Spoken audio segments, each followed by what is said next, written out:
un saludo cordial para cada uno de ustedes. Una vez más, les agradezco que me acompañen para estudiar juntos el mensaje de la palabra. Y para esto voy a pedirles que abran sus Biblias en el penúltimo libro de la Biblia, que es Judas. Judas está un libro antes de Apocalipsis. Y vamos a leer de la Biblia de las Américas este pasaje, de versículos del 1 al 4, este pasaje que dice así: Biblia de las Américas, Judas 1 al 4. Judas, siervo de Jesucristo y hermano de Jacobo, a los llamados, amados en Dios Padre y guardados por Jesucristo, misericordia, paz y amor os sean multiplicados. Amados, por el gran empeño que tenía en escribirles acerca de nuestra común salvación, he sentido la necesidad de escribirles exhortándolos a luchar ardientemente por la fe que una vez para siempre fue entregada a los santos. Pues algunos hombres se han infiltrado encubiertamente, los cuales desde hace mucho tiempo estaban marcados para esta condenación, impíos que convierten la gracia de nuestro Dios en libertinaje y niegan a nuestro único y soberano Señor Jesucristo. Con esto en mente, vayamos a Dios en oración. Padre, gracias te damos en este día, Padre, por la oportunidad y poder estar juntos para estudiar el mensaje de tu palabra. Abre nuestras mentes, abre nuestro entendimiento. Permítenos, Señor, entender la importancia de la sana doctrina. Y te agradecemos, Señor, por personas, individuos, Señor, que, Padre, han dado sus vidas para que la palabra de Dios se manifieste, para que la palabra de Dios sea expuesta tal y como tú, Señor, nos las has dado. Te pedimos, pues, por este estudio, esta serie que vamos a estar estudiando durante varias semanas. Ayúdanos y danos el privilegio, Señor, de poder entenderlo y aplicarlo en nuestras vidas. En el nombre de Cristo Jesús te pedimos esto. Amén. Bueno, una vez más estamos estudiando el mensaje de la palabra de Dios. Y hoy quiero traer por varias semanas el tema que es titulado Las 5 doctrinas de la Reforma Protestante. Durante el mes de octubre, por varias semanas, vamos a estudiar las 5 doctrinas de la Reforma Protestante. Porque es importante que usted y yo entendamos lo que son las doctrinas de la Reforma Protestante. En la historia universal y judeo-cristiana, existen una gran cantidad de eventos que han afectado la manera en la que vivimos, la manera en la que aplicamos nuestras costumbres y aún de la manera en que uno percibe a Dios. O sea, que mire, hemos tenido guerras, invasiones de una nación a otra nación, hemos tenido hambres, catástrofes naturales como terremotos, ciclones, sequías. Hemos tenido pestes o enfermedades. Hemos tenido la imposición de creencias religiosas. Hemos tenido avances en la tecnología, la medicina, la transportación y muchas tantas cosas que están en la historia, como dije, universal, de la historia cristiana, judeocristiana, y que afectan al ser humano. Por ejemplo, hemos tenido la Primera y la Segunda Guerras Mundiales. Hemos tenido lo que se llama la peste negra que afectó en el siglo XIV, siglo XV, en la cual murieron alrededor de 70 millones de personas en Europa. Tuvimos el nacimiento del cristianismo en el primer siglo. Tuvimos el nacimiento del islamismo en el siglo VII. El nacimiento del romanticismo en Europa. Aún el descubrimiento de lo que se conoce como el Nuevo Mundo, lo que es el continente en América. Tuvimos la Revolución Industrial. O sea, tantos eventos que han formado y han cambiado la perspectiva en que el ser humano ve el mundo. Ahora, cada una de estas que he mencionado nos han afectado de una manera particular. Pero hoy quiero yo hablar de un evento Un evento que transformó la manera en que se percibía a Dios y que trajo liberación y luz espiritual a los hombres. Este es conocido como la Reforma Protestante del siglo XVI. ¿Por qué le digo esto? Bueno, porque en este mes, en el mes de octubre y en este año, celebramos el 31 de octubre de 2022 la celebración, ¿verdad?, de la Reforma Protestante, alrededor de 505 años en que en Europa fue iniciada por Martín Lutero y otros hombres que también juntamente con él expusieron lo que la palabra de Dios nos habla. Ahora, Martín Lutero fue un monje de la orden de los agustines. Ahora, déjeme explicarle, la introducción está un poco larga, pero es importante entender qué es la Reforma Protestante. Primeramente, ¿quién fue Martín Lutero? Bueno, Martín Lutero fue una persona que nació en el seno de una familia minera en el año de 1483. Y en 1501 comenzó sus estudios en la Universidad de Erfurt, lo que hoy es Alemania. 4 años después, Martín Lutero completó su maestría y empezó a estudiar derecho, puesto que su padre quería que él fuera un abogado. Ahora, hubo un evento que cambió y transformó la vida de Martín Lutero de una forma fenomenal. En julio de 1505, Martín Lutero se dirigía a una población y quedó atrapado en una tormenta eléctrica y casi es alcanzado por un rayo. Ante la perspectiva de la muerte, de pensar que moría, temió, ¿verdad?, el enfrentarse a Dios sin estar preparado, por lo cual él, como era católico romano, pidió a Santa Ana, que era la patrona de los mineros, y le prometió convertirse en un monje si ésta lo salvaba. Bueno, como él sobrevivió, en menos de 2 semanas habló con sus padres y obviamente su padre se puso muy molesto, pero bueno, Martín Lutero tocó a la puerta de un convento agustiniano en Erfurt y pidió que se le aceptara en la orden de los monjes. Así es que entonces, ahora, ¿verdad?, Martín Lutero empezó a vivir una vida diferente. O sea que él tenía un deseo de buscar a Dios, de un Dios obviamente misericordioso.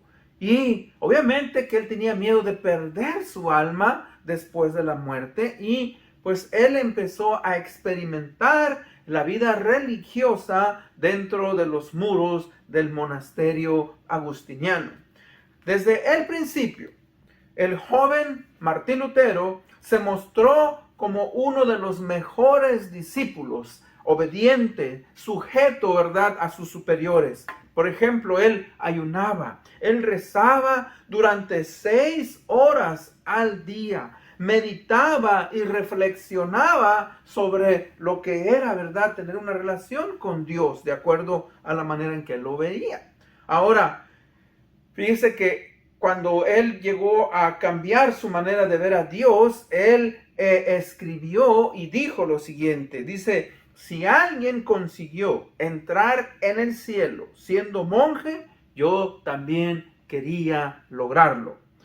Entonces, él aún no llevaba 2 años en el monasterio, pero fíjese que él se convirtió en sacerdote. Y en el año de 1507, la enseñanza teológica fue uno de los centros basados en sus estudios. Ahora, Martín Lutero, en el año de 1510, fue enviado a Roma por la orden de los monjes agustinos, y en este viaje él acabaría, ¿verdad?, viendo algo que sería fundamental en su vida.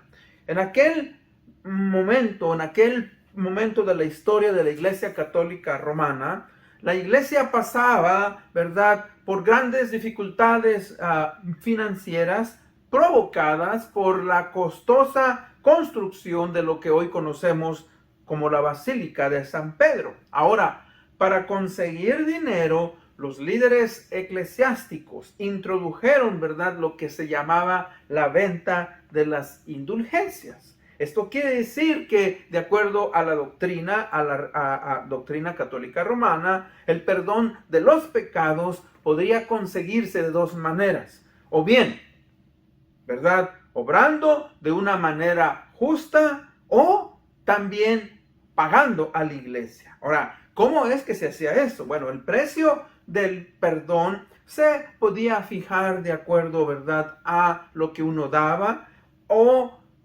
a acuerdo a sus ingresos. Fíjese que se hizo algo que Martín Lutero vio algo que le molestó, porque fíjese que en esta manera que se hacía el pago de estas indulgencias, ¿verdad?, personas que habían muerto, podían ser rescatadas de las llamas del infierno si sus parientes pagaban unas cuantas monedas. Esto entonces lo dejó a él con muchas preguntas. A partir de ahí, pues, Martín Lutero busca más cercanamente la aceptación de Dios. Y en el año de 1512, Lutero obtuvo, ¿verdad?, su doctorado de teología y se convirtió ahora en un profesor en la Universidad de Wittenberg en Alemania. En aquella época era una universidad muy respetada y también Martín Lutero era un hombre muy respetado por sus colegas y por sus superiores. Ahora, siempre Martín Lutero tuvo una pregunta, ¿verdad? ¿Cómo podría aceptar la aceptación de Dios? Una pregunta que muchos de nosotros hemos tenido. ¿Cómo podemos estar bien delante de Dios? Ahora, Martín Lutero, como dije yo, rezaba, ¿verdad?, ayunaba, hacía buenas obras y ninguna de las rituales o normas de la iglesia que él practicaba, ¿verdad?, le podía contestar esa pregunta. Entonces, uno de sus superiores le permitió leer la palabra y él empezó a leer la palabra, la Biblia en latín, ¿verdad?, y se sintió atraído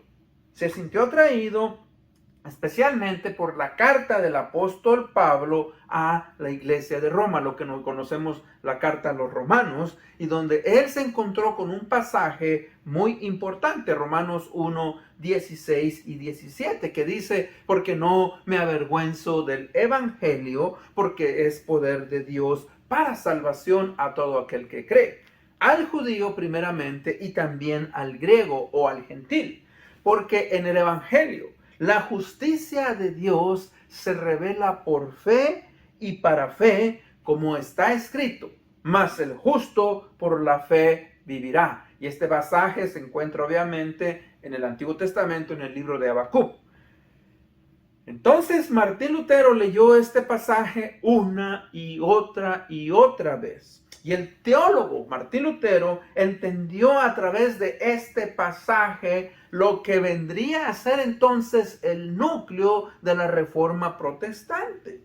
Dios, ¿verdad?, no solo es un juez justo, sino que también es un padre que ama a todas las personas y que él mismo proveyó a su Hijo, a Jesucristo, ¿verdad?, para que viniera y venciera al pecado en la cruz del Calvario.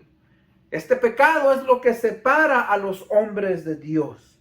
Entonces, fíjese que Martín Lutero, leyendo la Biblia, descubrió que cualquier persona que crea en Dios y en su Hijo Jesucristo recibe el don gratuito de la justificación ante un Dios todopoderoso, un Dios justo que demanda, ¿verdad?, que los seres que Él creó se arrepientan y confiesen sus pecados.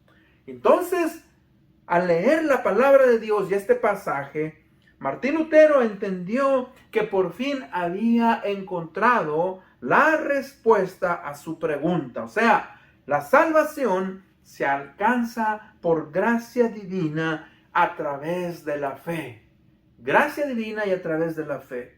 Y esto obviamente lo llevó a querer cambiar, a querer transformar la Iglesia Católica, y él intentó, pero se dio cuenta que no podía hacerlo. Y eso entonces lo llevó a clavar lo que conocemos como sus 95 tesis, el 31 de octubre de 1517, en contra de las dogmas o enseñanzas de la Iglesia Católica Romana, comenzando lo que hoy conocemos como la Reforma Protestante. Muy importante que entendamos esto.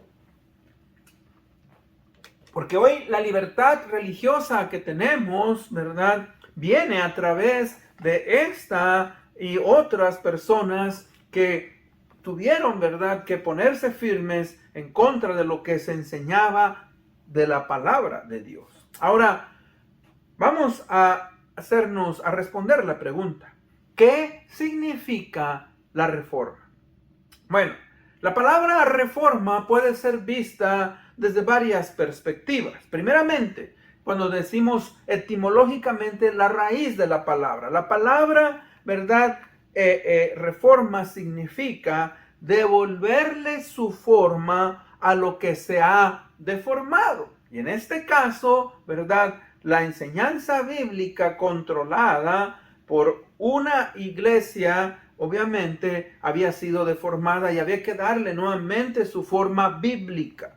Ahora, históricamente la reforma se refiere a la reforma protestante que comenzó en Alemania y en Suiza, con Martín Lutero, con Ulrico Zwinglio, y luego se extendió por toda Europa e Inglaterra, con Juan Calvino, con Juan Knox, los puritanos ingleses, los bautistas, en los siglos XVI y XVII. También, ¿verdad?, la palabra reforma doctrinalmente tiene que ver entonces con las doctrinas y los principios bíblicos restaurados durante el periodo de la reforma.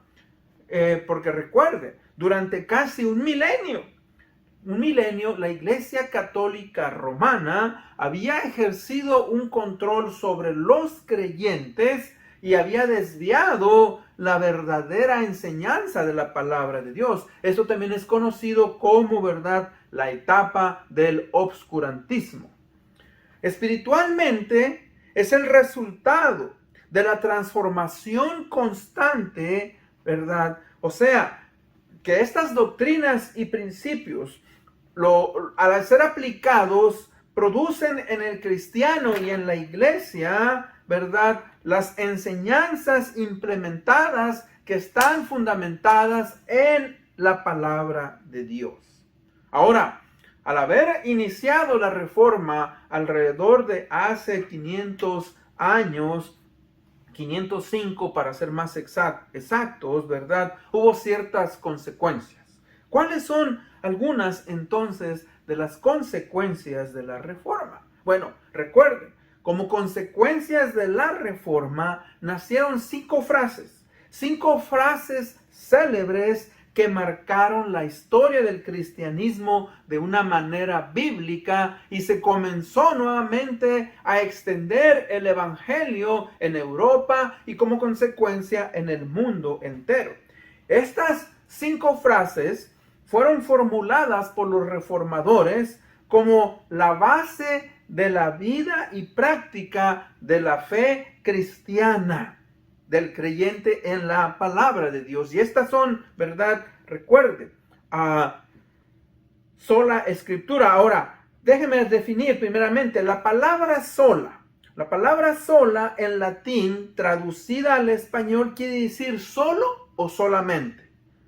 Repito, la palabra sola en latín, traducida al español, quiere decir solo o solamente. Y estas fueron usadas por los reformadores. Primeramente tenemos lo que se llama sola escritura, que quiere decir solo la escritura. Sola gratia, que quiere decir solo por gracia. Sola fide, que quiere decir solo por fe. Solo Christus, quiere decir solo Cristo. soli Deo gloria, solo a Dios la gloria. Entonces, con esta introducción vamos al punto número 1.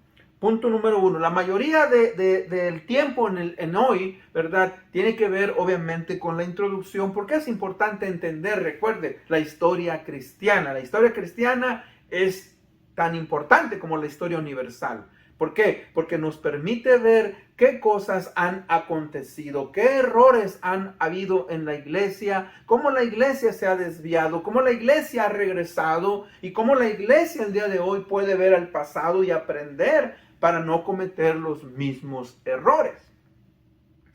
Entonces, punto número 1, como cristianos, debemos estar listos para preservar y proteger a la iglesia de las falsas doctrinas.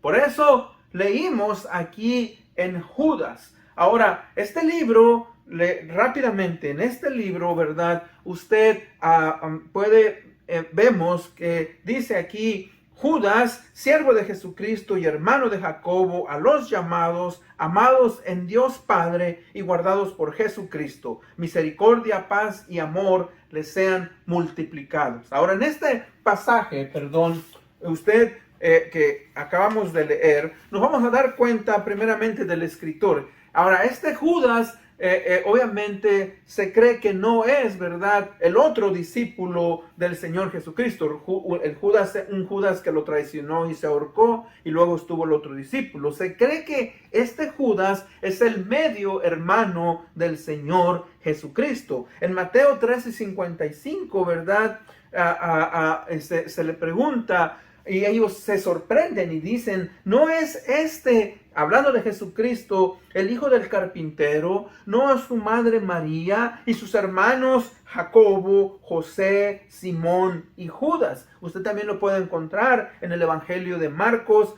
capítulo 6:3. Y ahí fíjese que se nos dice aún que el Señor Jesucristo tuvo medias hermanas, o sea, hermanas, porque ahí dice, no están también con nosotros sus hermanas. Pero bueno, ahora, entonces se cree que este libro, ¿verdad?, fue escrito por el medio hermano del Señor Jesucristo, ¿verdad?, porque habla de Jacob. Y obviamente ellos no creían en el Señor Jesucristo al principio de su ministerio. Pero cuando el Señor Jesucristo murió y resucitó en la cruz del Calvario, bueno, ahí obviamente ellos creyeron, y obviamente el testimonio de María, el testimonio de muchos, los hizo ser creyentes. Y esa es, ¿verdad?, la introducción. Él les dice que hemos sido guardados en Jesucristo. Cristo Jesús nos ha dado la salvación. Estamos protegidos y no hay nada ni nadie que nos pueda arrebatar de su mano. Él pide misericordia, paz y amor, y que estos sean multiplicados. Ahora, vamos al versículo número 3, porque dice, amados, por el gran empeño, queridos hermanos. Él les dice, yo leo de la Nueva Versión Internacional, queridos hermanos, he deseado intensamente escribirles acerca de la salvación que tenemos en común. O sea, todo aquel individuo, toda aquella persona que recibe al Señor Jesucristo, tenemos una conexión, tenemos una salvación que se nos ha dado, que recibimos en el momento en que confesamos nuestros pecados, en el momento en que somos regenerados por el Espíritu Santo y venimos a formar parte de la iglesia, tanto local como universal. Dice Judas, ahora siento la necesidad de hacerlo para rogarles que sigan luchando vigorosamente por la fe encomendada una vez por todas a los santos. Entonces, primeramente, fíjese que debemos estar listos a proteger. Él nos dice aquí que luchemos vigorosamente por la fe encomendada una vez a todos los santos. Ahora, algunos han dicho entonces que, como dice ahí, que luchemos vigorosamente, que contendamos ardientemente por la fe, porque la salvación puede perderse. Pero ese no es lo que el texto nos está diciendo ahí, y usted puede hacer un estudio más profundo. El punto es, ¿verdad?, de que esta salvación, por ser una salvación tan profunda, por ser una salvación tan digna, ¿verdad?, de ser conservada y ser guardada. Por eso se nos dice que luchemos ardientemente. O sea, nosotros, mis hermanos, tenemos el deber, ¿verdad?, de, como dije anteriormente, como cristianos, de estar constantemente protegiendo, defendiendo, ¿verdad?, la iglesia de las falsas doctrinas. Fíjese que la fe dice que fue dada a los santos una vez y que nosotros, ¿verdad?, debemos de protegerla de una manera, ¿verdad?, en la cual nosotros nos esforzamos y estamos constantemente, ¿verdad?, observando qué es lo que pasa a nuestro alrededor. ¿Por qué digo eso? Fíjese, ¿por qué?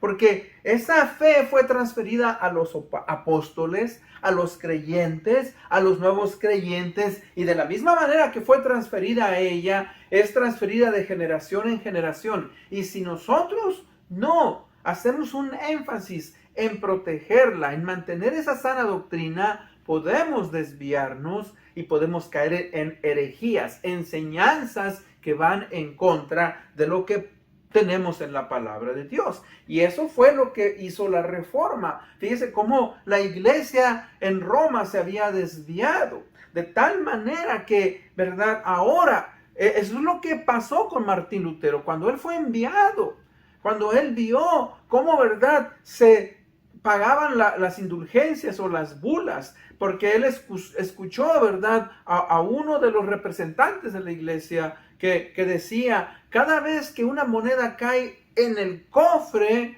un alma es liberada. Y eso es antibíblico.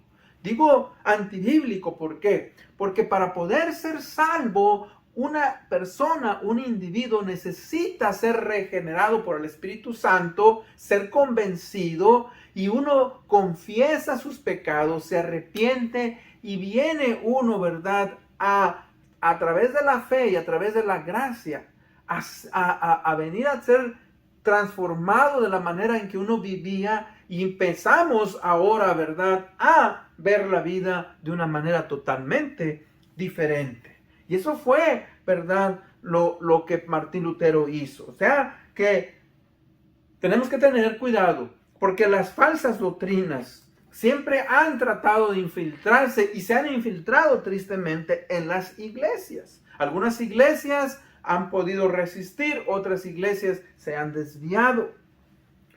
Por eso es que nos dice aquí, ¿verdad?, que nosotros debemos de contender ardientemente, debemos estar constantemente observando lo que está pasando, qué enseñanzas entran en nuestra iglesia. Por eso es que nosotros debemos de estar en la palabra de Dios y debemos de analizar lo que se nos enseña, lo que otros individuos nos dicen, y conforme a la palabra de Dios, ¿verdad?, vivir. Cuando comenzó el cristianismo, empezaron a expandirse. Obviamente el cristianismo empezó a extenderse. Dice: me seréis testigos en Jerusalén, en Judea, en Samaria y en toda la tierra. O sea, todo el mundo conocido, el norte de África, lo que era el Mediterráneo, bueno, todo partes de Asia Menor, todo el evangelio empezó a extenderse, ¿verdad? Y tristemente, cuando digo tristemente, las falsas doctrinas también empezaron a quererse infiltrar en la iglesia cristiana. Y nacieron algunas muy peligrosas, como lo que es el gnosticismo y el docetismo. El gnosticismo básicamente, ¿verdad?, nos enseña y nos dice que estos individuos enseñaban que, ¿verdad?, había un conocimiento especial. Los gnósticos te decían, ¿verdad?, que para poder entender las enseñanzas había que percibirlo a través de su doctrina. Ahora, obviamente, no es lo que la palabra de Dios nos enseña. Cristo obviamente dejó su palabra para que usted y yo pudiéramos entender y conocer libremente lo que la palabra tiene para el pecador y cómo podemos tener una vida. Y el gnosticismo, ¿verdad?, enseñaba que Cristo, por ejemplo, no había venido en carne, que era un espíritu. Eso también es lo que se llama el docetismo, ¿verdad? O sea, el espíritu no puede convivir en la carne. Por lo tanto, cuando Cristo vino, era un espíritu, y eso obviamente no es así, porque también el apóstol Juan escribe en su primera carta, ¿verdad?, de San Juan, y él empieza con con la enseñanza. Él empieza, cuando escribe su libro, él no da un saludo, él empieza a decir lo que vimos, lo que oímos, lo que palpamos con nuestras manos, esto os testificamos en cuanto al Hijo de Dios. O sea, él está diciendo, nosotros los discípulos, como testigos que anduvimos con el Señor Jesucristo, testificamos que Cristo es real, que Él fue un ser humano, que lo palpamos y que lo vimos comer, y que vimos que fue a la cruz del Calvario y que murió, pero que resucitó y que fue glorificado y fue llevado a la presencia de Dios. Fíjese que esas son algunas de las primeras enseñanzas. Por eso Judas está exhortando y nos da la razón, porque dice, puesto que algunos hombres se han infiltrado encubiertamente, los cuales desde hace mucho estaban marcados para esta condenación, impíos que convierten la gracia de nuestro Dios en libertinaje y niegan a nuestro único y soberano Señor Jesucristo. O sea, empezaron a cambiar las enseñanzas de la palabra de Dios, empezaron ellos, ¿verdad?, a negar que Cristo era Dios. Y hoy en nuestros días existen muchas sectas que niegan que Dios, que Jesucristo es Dios, que niegan que el Espíritu Santo es Dios, y que nosotros tenemos que aprender y tenemos que tener cuidado de lo que la palabra de Dios nos dice. Por eso, todo creyente, todo aquel que reclama conocer al Cristo, al Señor Jesucristo como Señor y Salvador, debe de ser un estudioso de la palabra de Dios. Dice que ese es uno de los beneficios que recibimos de la Reforma Protestante. ¿Por qué? Porque Martín Lutero empezó a traducir la palabra del latín y del griego a la lengua alemana. Ya Juan Wycliffe había comenzado a traducir la Biblia al inglés, y después, ¿verdad?, a personas que como Reina Valera, que también empezaron a traducir la Biblia al español. Y hoy no tenemos excusa. Hoy tenemos la palabra de Dios. Usted la puede tener en su teléfono, en su tablet, la puede tener, ¿verdad?, escucharla. No hay excusa para no poder estudiar lo que la palabra de Dios nos dice. Por eso se nos dice que tengamos cuidado de individuos, de personas que se van a infiltrar en la iglesia y van a querer engañarnos y decirnos, ¿verdad?, que lo que nosotros estamos estudiando es incorrecto. No, usted puede y tiene, y es su deber, el de profundizar en lo que la palabra de Dios dice. Y ese es el deber de un pastor, ese es el deber de los ancianos de la iglesia, ese es el deber, ¿verdad?, de los líderes, entrenar y enseñar a los hermanos para que puedan crecer en la palabra de Dios. Entonces, pues, mis hermanos, hermanas, amigo que me escucha, en conclusión, dice este pasaje, la fe que una vez fue dada a los santos. O sea, la fe que se recibió, que uno recibe, que él está diciendo en este pasaje, era una fe que era completa. No necesitaba nada extra para ser efectiva. O sea, ya era y ya es efectiva. Por lo tanto, cuando los reformadores fueron en contra de los dogmas, y la palabra dogmas quiere decir conjunto de creencias indiscutibles en cierta religión, en este caso la Iglesia Católica Romana, solamente estaban afirmando lo que la palabra de Dios había establecido y que estaba en oposición a lo que Dios había ya establecido por medio de su palabra. Por eso durante estas semanas que vienen vamos a estudiar individualmente cada una de estas doctrinas, de estas solas, y lo que significan y el resultado que han tenido en el cristianismo que está basado en el evangelio, en la palabra de Dios. Y eso es, ¿verdad?, esencial. Con eso pues en mente vamos a orar. Padre bendito, te damos las gracias, la honra y la gloria. Te agradecemos, Señor, por tu amor. Te agradecemos, Señor, porque a través de tu Espíritu nos revelas la verdad. Gracias por tu palabra. Gracias, Señor, por individuos y personas, Padre, que han estado dispuestos, Señor, a luchar para que tu verdad, Señor, se enseñe con limpieza y de una forma correcta. Gracias, Padre, porque hoy podemos aún, Señor, ir a tu palabra, estudiarla y darnos cuenta cómo es que es verdadera y cómo transforma el corazón del ser humano.